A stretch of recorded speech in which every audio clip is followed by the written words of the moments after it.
Hello everyone, எல்லாரும் எப்படி இருக்கீங்க? நல்லா இருக்கீங்களா? இனி நம்ம பேச போற டாபிக் வந்து ஸ்கேம் தான். பேசிக்கா நம்ம சேனலுடைய பேஸே வந்து ஸ்கேம் அவேர்னஸ் அப்படிங்கிறது வந்து எல்லாருக்குமே மோஸ்ட்லி தெரிஞ்ச ஒரு விஷயம் தான். பட் இருந்தாலும் திரும்பவும் நம்ம இன்னைக்கு பேசுறதுக்கான காரணம் என்ன அப்படின்னு பார்த்தா, யோசிச்சு பாருங்க. ஆல்மோஸ்ட் ஒரு 150 கோடி பாப்புலேஷன், அதுல எவ்வளவோ ஸ்கேம்ஸ் வந்து யாரும் வந்து பண்ணிட்டு இருக்காங்க. நம்ம போடுற அவேர்னஸ் வீடியோ மட்டும் இங்க போதுமான்னு கேட்டா போதவே போதாது. திரும்ப திரும்ப ஒரு விஷயத்த பத்தி பேசுறதுக்கான ஒரு சிச்சுவேஷன் இங்க வந்து கிரியேட் ஆகிறதுக்கு காரணம் வந்து இங்க அவ்வளவு பெரிய ஸ்கேம்ஸ், அவ்வளவு நிறைய scams, various kinds of scams இங்க வந்து போயிட்டு இருக்கு.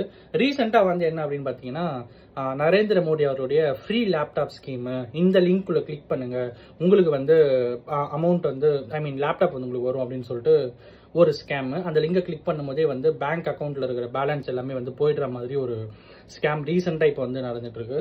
ஸோ எல்லா விஷயத்துலயுமே நிறைய ஸ்கேம்ஸ் அப்படிங்கிறது நடந்திருக்கு. ஃபெடெக்ஸ் அப்படின்னு சொல்லிட்டு கொரியர் சர்வீஸோடைய ஸ்கேம், அப்புறம் வந்து மீஷோ ஸ்கேம், அப்புறம் வந்து அமேசான் ஸ்கேம். உங்களுக்கு வந்து லக்கி பர்சன், உங்களுக்கு வந்து அமௌண்ட் வந்து கிரெடிட் ஆகுது, ஸோ நீங்க வந்து ஃபர்ஸ்ட் இந்த டிடிஎஸ் அமௌண்ட் கட்டுங்க அப்படின்ட்டு. அப்புறம் வந்து கார் உங்களுக்கு பிரைஸா வந்திருக்கு, ஸோ இனிஷியல் அமௌண்ட் ஒரு அமௌண்ட் நீங்க கட்டணும் அப்படின்னு சொல்லிட்டு ஒரு ஸ்கேம். அதுக்கப்புறம் வந்து நிறைய கம்பெனிஸ் ஃபார்ம் பண்ணி இன்வெஸ்ட்மெண்ட்டா உள்ள கொடுங்க, நாங்க இவ்வளவு ரிட்டர்ன் கொடுக்குறோம் அப்படின்னு சொல்லிட்டு ஸ்கேம்ஸ். அப்புறம் வந்து பாத்தீங்கன்னா ஃபேக் பேங்க்ல வந்து ஸ்கேம்ஸ், ஜுவல் லோன்ல வந்து ஸ்கேம்ஸ். ஸோ ஏகப்பட்ட ஸ்கேம்ஸ் நம்மளை சுத்தி எல்லா விஷயத்துலயுமே வந்து நடந்துட்டு இருக்கும்.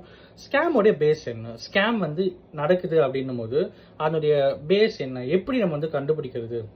ஓகேப்பா, எனக்கு வந்து ஆசை இருக்கு, நான் வந்து பெரிய ஆள் ஆகணும் அப்படிங்கிற ஒரு ஆசை. ஒருத்தர் எங்கிட்ட வந்து ஒரு ஆஃபர் கொடுக்குறாரு, அந்த ஆஃபர் நான் அக்செப்ட் பண்ணணும்னு நினைக்கிறேன். அவன் வந்து நீ ஏமாத்துறான்னு எனக்கு தெரியல, பட் அதுக்கப்புறம் தான் எனக்கு தெரியுது வந்து நீ ஏமாத்துறான் அப்படின்னு சொல்லிட்டு. ஸோ அப்ப நான் என்ன பண்றது? எனக்கு தெரியலையே, நான் என்ன பண்றது அப்படின்னு கேட்டா, ஒரு பேசிக்கான ஒரே ஒரு விஷயம் சொல்றேன், அதை மட்டும் உங்க மைண்ட்ல எப்பயுமே வச்சுட்டு இருந்தீங்கன்னா ஒரு 95% நீங்க ஸ்கேம்ல இருந்து தப்பிக்கிறதுக்கு வாய்ப்பு இருக்கு. மீதி 5% வந்து உங்க நாலேஜே இல்லாம உங்களை ஸ்கேம் பண்ணா மட்டும்தான் உண்டு அப்படின்னா. அது என்ன அப்படின்னா, உங்க பணத்தை வாங்கி உங்களுக்கே ரிட்டர்னா கொடுக்குறேன் அப்படின்னா அது ஸ்கேம். ஓகேங்களா? ஸோ அவ்வளவுதான். இதை தாண்டி அது எதுவுமே கிடையாது. சிம்பிள், டு பி சிம்பிள், அவ்வளவுதான். அதுக்கப்புறம் தான் இந்த லிங்கை கிளிக் பண்ணி தெரியாம உள்ள போயிட்டு அமௌண்ட் எடுக்கிறது, அதெல்லாம் வேற. பட் பேசிக்கா இப்போ இந்த கால் பண்ணி உங்களுக்கு கார் பிரைஸ் வந்திருக்கு, அப்புறம் வந்து கேஷ் பிரைஸ் வந்திருக்கு, உங்களுக்கு வந்து லேப்டாப் வரப்போகுது, நரேந்திர மோடி அவருடைய லேப்டாப் உங்களுக்கு வந்து வரப்போகுது, அந்த ஸ்கீம்ல லேப்டாப் வரப்போகுது அப்படின்ட்டு இந்த மாதிரி ஏகப்பட்ட விஷயங்கள் வந்து நடந்துட்டு இருக்கும். ஸோ எல்லாத்துக்கும் பின்னாடி என்ன அப்படின்னு பார்த்தா, முக்கியமான இன்வெஸ்ட்மெண்ட். நீங்க இவ்வளவு அமௌண்ட் கொடுங்க, மாசம் இவ்வளவு அமௌண்ட் ரிட்டர்ன் கொடுக்குறேன், ஆன்லைன் பார்ட் டைம் ஜாப், அப்புறம் வந்து பார்ட் டைம் ஆன்லைன் ஜாப் அப்படின்ட்டு ஏகப்பட்ட விஷயங்கள் நம்மளை சுத்தி நடந்துட்டே இருக்கும். அதோடைய பேசிக்கான விஷயம் என்ன அப்படின்னு பாத்தீங்கன்னா, நம்ம பணத்தை வாங்கி நமக்கே திருப்பி தரேன்னு சொன்னா அது ஸ்கேம். ஸோ ஸ்கேமை பொறுத்த வரைக்கும் நிறைய விஷயங்கள் நம்ம வந்து பேசிட்டே போகலாம். ஸோ அவ்வளவு இருக்கு. நம்மளுடைய தமிழ்நாடு போலீஸ் டிபார்ட்மெண்ட்டும் சரி, நம்மளுடைய சைபர் கிரைம் போலீஸ் டிபார்ட்மெண்ட்டும் சரி, எல்லாருமே வந்து working hard, really working very hard to find the scamsters அப்படிங்கிறது யதார்த்தமான உண்மை.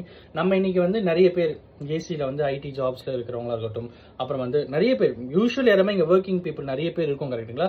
ஸோ எல்லாரோட ஒரு இன்டென்ஷன் என்ன பார்த்தா, சரி நம்ம டிபார்ட்மெண்ட் போலீஸ் டிபார்ட்மெண்ட்லாம் கரெக்டாக தான், இதெல்லாம் ஏன் நடக்க போகுது அப்படின்ற மாதிரி தான் சொல்லுவோம். பட் இருந்தாலும் அவங்க வந்து அவங்க ஒர்க் பண்ற விதம் அப்படிங்கிறதுலாம் வந்து ரொம்பவே அழகாகவும் அண்ட் அஃப்கோர்ஸ் எல்லாத்துக்கும் மேல கடினமான உழைப்பு ஒவ்வொரு காவல்துறையினரும் வந்து போட்டு இருக்காங்க. இந்த ஸ்கேம்ல இருந்து பப்ளிக் வந்து காப்பாற்றணும் அப்படின்னு சொல்லிட்டு அவ்வளவு ஈஸியான ஜாப்ஸ் அவங்க பார்க்கல அப்படிங்கறது யதார்த்தமான உண்மை. ஸோ அவ்வளவு கஷ்டப்பட்டு இருக்காங்க. அவங்க எல்லாருக்கும் இந்த வீடியோ மூலியமா ஒரு மிகப்பெரிய தேங்க்யூ அப்படின்னு சொல்லி இந்த வீடியோ முடிக்கிறேன். நீங்க ஸ்கேம்ல இருந்து தப்பிக்கிறதுக்கு இந்த வீடியோ உங்களுக்கு யூஸ்ஃபுல்லா இருக்கும் அப்படிங்கிற ஒரு மிகப்பெரிய நம்பிக்கையோட இந்த வீடியோ முடிக்கிறேன். Thank you so much.